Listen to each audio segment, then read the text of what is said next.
Hi everyone, this is Ann Klemmer and Stamper from StamperDog.com. And if you've got 5 minutes, I'd like to show you several ways that you can use to color our little flower trim. You could take a re-inker and swirl it up in some water and dip it in there, but that would take a little bit of time to dry. Now I only have a few here because I'm waiting for my next package to come. You know, there's about 100 in the package, and so I'm going to cut them apart. Now if you look real closely, this is one ribbon that's twirled and then goes into the next ribbon and twirled. They do such a great job with these, and they're just a fantastic little addition to whatever thing you want to make elegant, vintage, and fun. So here we've got the ribbon rose, and I'm going to take some Calypso Coral because that's what's featured in the designer series paper of the card that I've been working with. Now for me, I'm going to take this, well, what I call a backwards tweezers, and then I'm just going to pounce it up and down in the ink pad. Now, you notice that it really doesn't get enough on there, so I can go and press it in with my finger, and I'm still not going to get my finger really dirty. So, I just keep checking this, and I'm just going to press it in until it gets enough on there. Now, remember, this is the old style ink pad and not the newer style ink pad, so you're going to have a slightly different, well, really probably a really different effect, and you won't have to press so hard in there. But that's okay because this is the color I need for the project, and that's just another reason to get those great new firm foam ink pads from Stampin' Up! So now I'm going to try and get a little deeper color on here and put the marker. Now this is still a Calypso Coral marker, and I can get down in deep in between the different parts of the ribbon rose. Also, it would be a fun way to do these and not put it through the ink pad first, and then you'd have more of a variegated look to it.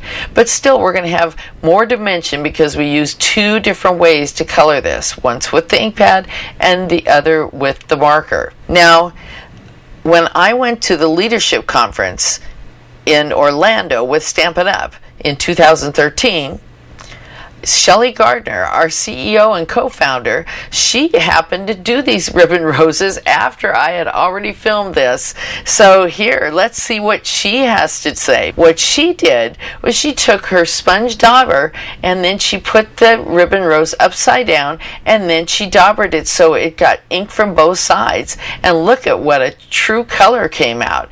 Now, no matter how you do it, try the Smooch Spritz. You could put it on a naked flower, or you could use either one of these coloring techniques, and you could use either the vanilla, you could use the gold, you might even want to try the silver, but I'm picking the vanilla or the light one right now.